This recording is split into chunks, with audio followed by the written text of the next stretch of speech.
नमस्कार मित्रों, मैं आपका दोस्त डॉक्टर ज्ञानेंद्र झा आप सभी का स्वागत करता हूं मनोचिकित्सा क्लिनिक जबलपुर में। आज का जो वीडियो का टॉपिक है ये बहुत ही कॉमन टॉपिक है जो day to day clinical practice में लगभग हर डिप्रेशन का पेशेंट हमसे पूछता है। वह है कि सर, क्या एंटी डिप्रेसेंट के साइड इफेक्ट खतरनाक होते हैं? क्या एंटी डिप्रेसेंट हमें कोई नुकसान पहुंचाएगा? तो मित्रों, आज ये 3 मोस्ट कॉमन साइड इफेक्ट हम जानने जा रहे हैं जो एंटी डिप्रेसेंट से हमें डे टू डे प्रैक्टिस में काफी देखने को मिलती हैं और जो बहुत ही आसानी से हम उसको डील करते हैं, जिसके कोई लॉन्ग टर्म साइड इफेक्ट नहीं होते हैं और हमें एंटी डिप्रेसेंट से जुड़े मिथ और स्टिग्मा से बाहर लाने में ये वीडियो आज बहुत ही सहायक होने वाला है। ये गारंटी है मेरी कि आज का वीडियो देखने के बाद एंटी डिप्रेसेंट से संबंधित जानकारी आपकी बहुत बढ़ जाएगी और जो स्टिग्मा आपके दिमाग में, जो मिथ आपके दिमाग में एंटी डिप्रेसेंट को लेकर चल रहे हैं, वह टूट जाएंगे। तो वीडियो शुरू करने से पहले मैं यह जरूर आपको बता देना चाहूंगा कि वीडियो में जो एंटी डिप्रेसेंट साइड इफेक्ट्स मैं आपको बताने जा रहा हूं, ये साइड इफेक्ट सारे एंटी डिप्रेसेंट्स के साथ जुड़े हुए नहीं होते हैं। कुछ साइड इफेक्ट कुछ एंटी डिप्रेसेंट में पाए जाते हैं, कुछ साइड इफेक्ट दूसरे एंटी डिप्रेसेंट में पाए जाते हैं। यहां तक यह भी बता देना चाहूंगा कि यह जरूरी नहीं है कि अगर यह एंटी डिप्रेसेंट यह साइड इफेक्ट ला सकता है तो वह किसी मरीज में देने पर लाएगा ही। वह कुछ प्रतिशत लोगों में वह साइड इफेक्ट लाने की संभावना रखता है। हो सकता है बहुत सारे मरीजों में वह एंटी डिप्रेसेंट जो कि संभावित साइड इफेक्ट रखता है वह कोई साइड इफेक्ट लाए ही ना। और एक और बहुत इंपॉर्टेंट चीज आपको बता देना चाहूंगा कि यदि साइड इफेक्ट एंटी डिप्रेसेंट्स के आते हैं तो वह तब तक ही रहेंगे जब तक आप उस एंटी डिप्रेसेंट का सेवन कर रहे हैं। यदि उस एंटी डिप्रेसेंट को बदल दिया जाए, कोई और एंटी डिप्रेसेंट उसकी जगह पर लाया जाए, तो जो साइड इफेक्ट था वह भी समाप्त हो जाएगा। तो बिना किसी विलंब के आज का वीडियो प्रारंभ करते हैं और सबसे पहले मोस्ट कॉमन साइड इफेक्ट पर आते हैं एंटी डिप्रेसेंट का, जो कि होता है गैस्ट्रोइंटेस्टाइनल साइड इफेक्ट, मतलब पेट संबंधित शिकायतें। और यह देखा गया है कि यह जो जीआई साइड इफेक्ट या पेट संबंधित साइड इफेक्ट होते हैं, यह दवाओं को प्रारंभ करने के प्रारंभिक सप्ताह में ही हमें देखने को मिल जाता है। यह क्या होता है? हो सकता है मरीज हमें आकर कहे कि सर, हमें दस्त हो रहे हैं, हमें कब्जियत हो रही है, हमें पेट में जलन हो रहा है, हमें मितली आ रही है, हमें उल्टी आ रही है। अब देखिए मित्रों, यह जो साइड इफेक्ट है जीआई साइड इफेक्ट, आपने देखा होगा कि it is not bound to antidepressant only. किसी भी डिपार्टमेंट के किसी भी रोग के डॉक्टर से जब आप मिलते हैं और जब वो आपको दवाएं देते हैं तो आपने देखा होगा कि एसिडिटी, कब्जियत जैसी समस्या बहुत ही आम समस्या होती है जो कि देखने को मिलती है, जिसकी वजह से आपने यह भी देखा होगा कि डॉक्टर शुरुआती सप्ताह में आपको कोई एंटासिड जरूर देता है। एंटासिड देने से होता यह है कि जो शुरुआती समय में यह आपको एसिडिटी और कब्जियत जैसी समस्या, पेट संबंधित समस्याएं होने वाली है, ये नहीं होती है और आने वाले दिनों में यह खुद ब खुद सबसाइड हो जाती है। साथ ही साथ डॉक्टर एंटासिड को आपके ट्रीटमेंट रेजिमेंट से बाहर निकाल लेता है। तो ये आप समझ गए कि यह बहुत ही सिंपल साइड इफेक्ट है, ऑल्दो बहुत कॉमन साइड इफेक्ट है, लेकिन इससे घबराने की कोई आवश्यकता नहीं है। दूसरा मोस्ट कॉमन साइड इफेक्ट जो हमें देखने को मिलता है एंटी डिप्रेसेंट के यूज से, दैट इज वेट गेन।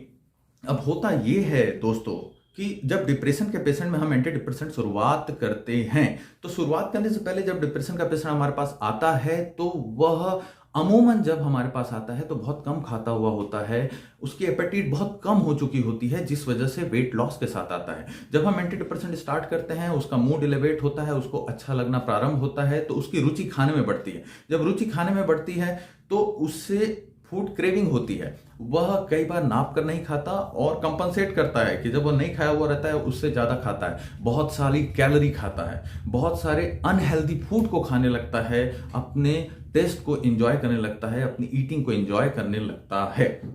इस वजह से उसका वजन बढ़ने लगता है। मैं क्लियर कर दूं दोस्तों, बिल्कुल अच्छे से अपने दिमाग में स्पष्ट कर लीजिए कि जो एंटी डिप्रेसेंट होते हैं उसमें स्वयं की कोई कैलोरी नहीं है, वह कोई फैट नहीं है, वह कोई प्रोटीन नहीं है, वह कोई कार्बोहाइड्रेट नहीं है, वह सीधे तौर पर डायरेक्टली आपका वेट गेन नहीं करवाता। लेकिन चूंकि आपका खाने में रुचि और जीवन में रुचि बढ़ने लगती है तो आपका ईटिंग हैबिट्स, आपका ज्यादा खाना, हाई कैलोरी कंटेंट वाला खाना जब आप खाते हैं तो आपका वेट बढ़ने लगता है। इसका रोकने का बहुत सीधा सा उपाय है कि जब आपके खाने में रुचि बढ़े, you need to be careful कि आप कितनी कैलोरी खा रहे हैं। सलाद का ज़्यादा प्रयोग करें, तला भुना खाना कम खाएं, मीठे को कम खाएं। आप देखेंगे आपका वेट गेन नहीं होगा। अगर इन सारे प्रिकॉशंस को करने के बावजूद आपको लगता है कि आपका वेट गेन हो रहा है, तो हमारे पास ऐसे एंटी डिप्रेसेंट्स भी उपलब्ध होते हैं जिनमें वेट गेन नहीं होता है। अब वेट गेन वाले एंटी डिप्रेसेंट में अगर मैं बात करूं तो बहुत कॉमन जो एंटी डिप्रेसेंट होता है that is mirtazapine, a very wonder drug, a very good antidepressant, but it has got property of increase appetite which ultimately cause weight gain, जो मैंने अभी आपको बताया। लेकिन इसके ठीक विपरीत हमारे पास में बुप्रोपियोन भी होता है, जिसमें हमने देखा है कि यह कई केसेस में वेट न्यूट्रल, इवन कई केसेस में वेट लॉस भी करवाता है। तो आप समझ सकते हैं कि जब हम एंटी डिप्रेसेंट शिफ्ट करेंगे, स्विच करेंगे, तो आपका वेट गेन नहीं होगा। तीसरा बहुत कॉमन साइड इफेक्ट देखने को मिला है और जो कि यंग पेशेंट के लिए बहुत ट्रबलसम भी है, दिक्कत वाला भी है, that is decrease sexual drive, sex में रुचि का कम हो जाना। अब ये एक बहुत ही इंपॉर्टेंट इंटरेस्टिंग पॉइंट है। देखिए, डिप्रेशन के पेशेंट्स का आप समझ सकते हैं कि रुचि लगभग सभी कार्य क्षेत्र में कम हो जाता है, चाहे वो काम पे जाना हो, चाहे वो सामाजिक दायित्व हो, चाहे वो खाना हो, चाहे वो नहाना हो। ठीक उसी प्रकार जैसे अन्य बायोलॉजिकल फंक्शंस उसके गिरते हैं, वैसे ही उसकी रुचि सेक्स में भी कम हो जाती है। तो कई बार यह भी देखने को मिला है दोस्तों, यह ध्यान देने वाली बात है कि जब हम एंटी डिप्रेसेंट चालू करते हैं, तो जैसे मैंने कहा कि सेक्सुअल ड्राइव कम करता है एंटी डिप्रेसेंट, तो कई एंटी डिप्रेसेंट जो लेबल्ड किए जाते हैं सेक्सुअल ड्राइव कम कर सकते हैं, वो एंटी डिप्रेसेंट भी सेक्सुअल ड्राइव बढ़ा देते हैं, क्योंकि वह डिप्रेशन को ठीक कर रहे हैं। लेकिन कई पेशेंट में देखा गया है कि सेक्सुअल ड्राइव एंटी डिप्रेसेंट को लेने के बाद में गिर जाती है, कम हो जाती है। खासकर यह ड्रॉबैक या साइड इफेक्ट हमें SSRI, selective serotonin reuptake inhibitor group के साथ में देखने को मिलता है। तो ऐसे केसेस में हम ऐसे एंटी डिप्रेसेंट पे शिफ्ट कर सकते हैं जो कि सेक्सुअल ड्राइव को नहीं कम करते, जैसे बुप्रोपियोन, जैसे मेटाजपिन, जैसे नेफाजोडोन। एक और इंटरेस्टिंग बात आपको बताने जा रहा हूं कि जैसे मैंने कहा कि एसएसआरआई आपके सेक्सुअल ड्राइव को कम कर सकते हैं। दोस्तों, एसएसआरआई का प्रयोग जैसे पैरोक्सिटीन, एसिटालोप्राम, सर्ट्रालिन, ये मेडिसिन का प्रयोग हम सेक्सुअल डिसऑर्डर में भी करते हैं। यदि आपको पता हो तो मेरे कमेंट में अभी इसी समय वीडियो को स्टॉप करके, पॉज करके आप लिखिए कौन सा सेक्सुअल डिसऑर्डर है जिसमें एसएसआरआईज को ट्रीटमेंट की तरह यूज किया जाता है, उसके सेक्सुअल साइड इफेक्ट का ही हम यूज करते हैं इंडिकेशन में सेक्सुअल डिसऑर्डर के।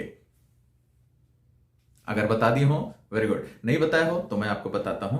प्री मैच्योर इजेकुलेशन, जो एसएसआरआईज होते हैं वो इजेकुलेशन को डिले करते हैं। इससे क्या होता है कि आपका सेक्सुअल साइकिल बढ़ जाता है, आपके सेक्सुअल परफॉर्मेंस टाइमिंग बढ़ जाती है और प्री मैच्योर इजेकुलेशन से आपको इजात मिल जाता है। तो मित्रों, मुझे लगता है कि आप समझ गए होंगे कि ये जो मिथ है, जो स्टिग्मा है कि एंटी डिप्रेसेंट अगर हम लेंगे तो बहुत ही खतरनाक, डेंजरस और परमानेंट साइड इफेक्ट आ सकते हैं, यह बिल्कुल गलत है, यह बिल्कुल मिथ्या है और इसमें हमें बिल्कुल यकीन नहीं करना चाहिए। एंटी डिप्रेसेंट के प्रयोग से हम डिप्रेशन को बहुत तेजी से ठीक कर सकते हैं और डिप्रेशन से होने वाले गंभीर गंभीर गंभीर इवेंट, सुसाइड जैसे इवेंट को हम रोक सकते हैं। तो यदि दोस्तों आप इस प्रकार के अन्य वीडियो देखना चाहते हैं तो आपसे आग्रह करूंगा कि मेरे चैनल को सब्सक्राइब करिए, कमेंट करिए, लाइक करिए, अपने मित्रों को भी इस वीडियो को शेयर करिए ताकि मैं उत्साहित होकर इस प्रकार के अन्य वीडियो आपके साथ शेयर करता रहूं। This is doctor Gyanendra Jha signing off. Thank you.